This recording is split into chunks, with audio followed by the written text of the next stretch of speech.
Accélérant le pas, il s'éloigna de l'agitation de l'académie. Chaque pas le rapprochait de la tranquillité qu'il cherchait désespérément. Loin des regards curieux et des murmures incessants, il pouvait enfin respirer.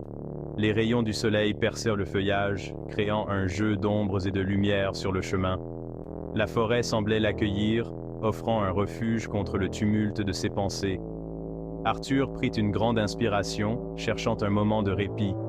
L'air frais emplit ses poumons, apaisant légèrement son esprit tourmenté. Son esprit était en ébullition. Les questions sans réponse et les mystères non résolus tournaient en boucle dans sa tête.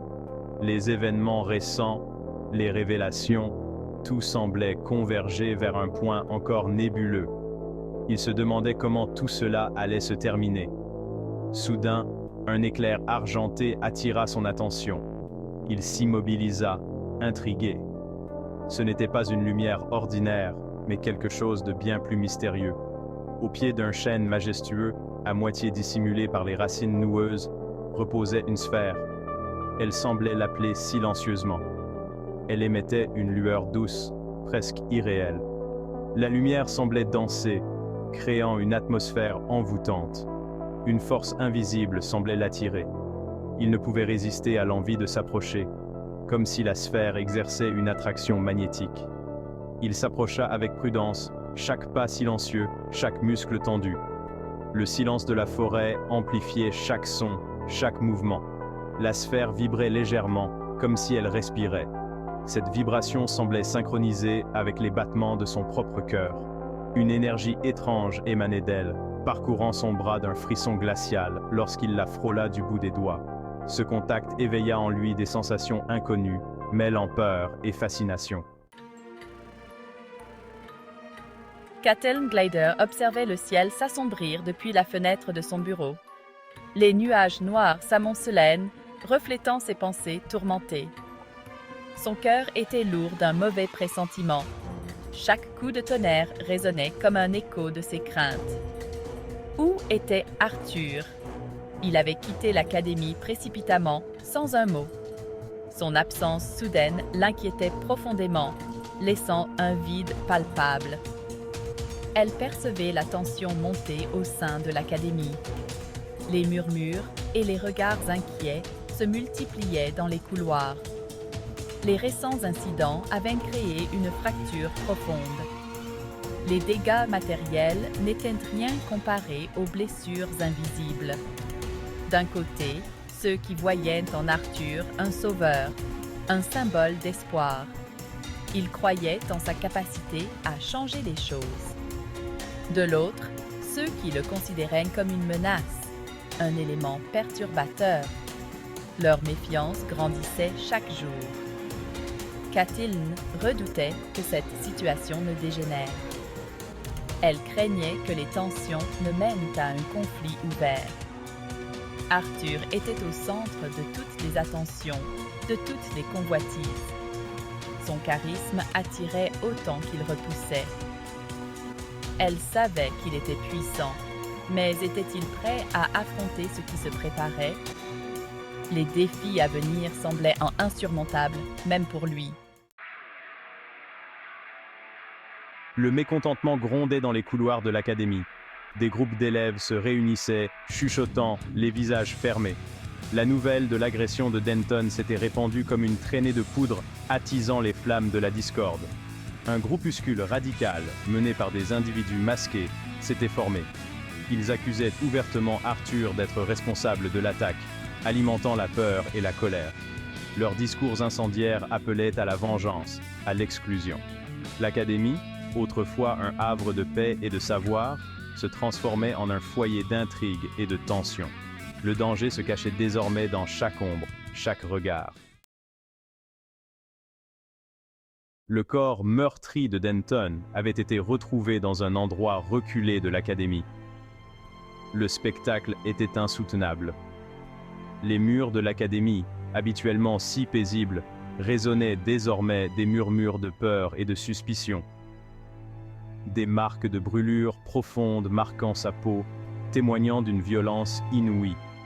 L'émotion était palpable. Les blessures semblaient indiquer l'utilisation d'une magie interdite, ce qui ajoutait une couche supplémentaire de mystère à cette affaire déjà complexe. Le comité disciplinaire, réuni en urgence, peinait à maintenir l'ordre. Les membres, d'ordinaire si calmes et posés, étaient en proie à une agitation sans précédent. Les accusations fusaient de toutes parts. Chacun semblait avoir une opinion bien arrêtée sur l'identité du coupable, mais aucune preuve tangible ne venait étayer ces allégations. Chacun y allait de sa théorie, de son suspect idéal. L'enquête s'annonçait complexe, semée d'embûches. Le temps pressait. Les détectives savaient qu'ils devaient agir rapidement pour éviter que la peur ne se propage davantage. Il fallait trouver le coupable, coûte que coûte, celui qui avait osé s'en prendre à l'un des leurs. La fraternité des chevaliers était mise à l'épreuve, et ils étaient déterminés à protéger leur honneur. Mais la vérité, comme souvent, se cachait derrière un voile de mensonges et de faux semblants. Les ombres semblaient receler des secrets que personne n'osait affronter. Se cachaient derrière un voile de mensonges et de faux semblants. Chaque révélation apportait son lot de nouvelles questions, rendant la quête de la vérité encore plus ardue.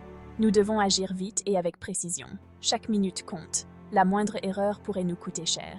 Les indices sont minces, mais je suis certain qu'ils nous mèneront quelque part. Nous devons rester vigilants et ne rien laisser au hasard. Mais je suis certain qu'ils nous mèneront quelque part. Chaque détail compte et nous devons être prêts à tout. Nous ne pouvons laisser cette attaque impunie. La justice doit être rendue et nous devons montrer que nous ne tolérerons pas de telles atrocités. Nous trouverons le coupable, quoi qu'il en coûte. Notre honneur et notre sécurité en dépendent.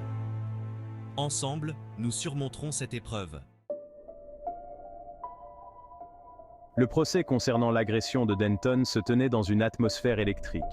L'assemblée était divisée, tiraillée entre la colère et la prudence. Les preuves étaient maigres, les témoignages contradictoires. Le comité disciplinaire, tiraillé entre les deux camps, hésitait.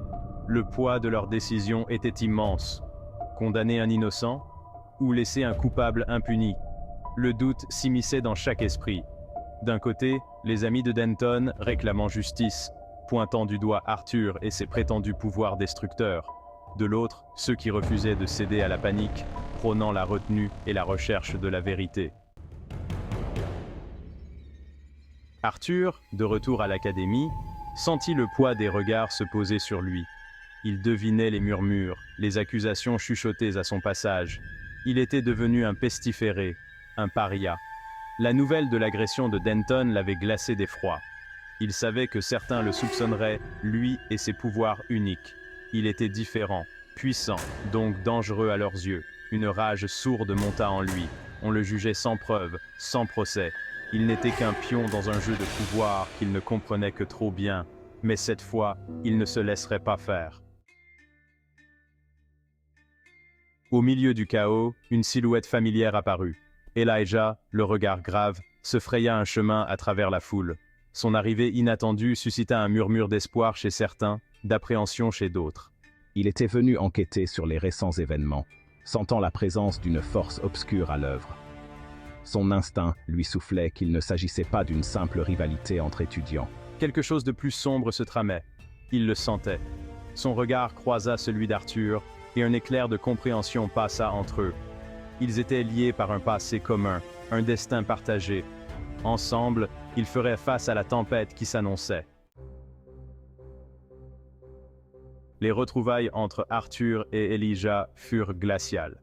Les non-dits, les secrets du passé, planaient entre eux comme un épais brouillard. Leurs retrouvailles étaient empreintes d'une tension palpable. Arthur, pourquoi ce silence? Pourquoi cette absence? J'ai besoin de réponses. J'ai besoin de comprendre ce qui s'est passé, ce qui te hante. Mais Arthur restait évasif, incapable de mettre des mots sur ses démons intérieurs. Le fossé qui les séparait semblait plus large que jamais. Leurs chemins s'étaient croisés à nouveau, mais pour combien de temps? L'avenir était incertain, chargé de dangers. Arthur se sentait déchiré. D'un côté, l'urgence de la situation, la menace qui planait sur l'académie. De l'autre, le poids de son passé, les secrets qu'il tentait désespérément d'oublier. Les souvenirs le hantaient, des flashs de vie passée, de choix impossibles. Il portait le poids de ses erreurs, de ses regrets. Comment avancer? Comment affronter le présent quand le passé vous entravait ainsi? Elijah avait raison. Il ne pouvait plus fuir. Il devait se confronter à ses démons, faire la paix avec son histoire. C'est seulement alors qu'il pourrait espérer trouver sa place dans ce nouveau monde. L'atmosphère à l'académie était électrique. L'orage grondait au loin, miroir de la tension qui régnait au sein de l'école. Le vent soufflait en rafales, faisant claquer les fenêtres et trembler les murs. Le calme avant la tempête. Arthur le sentait au plus profond de lui-même. Le danger se rapprochait, insidieux, prêt à tout engloutir sur son passage.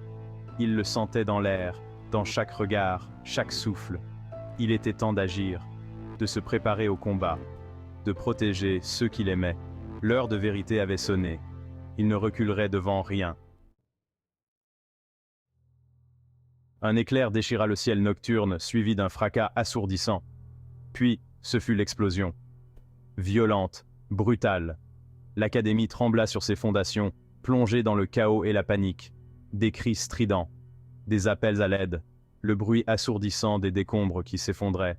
Dans la confusion générale, Arthur se rua vers l'épicentre du désastre, le cœur battant à tout rompre. Qui était derrière cette attaque?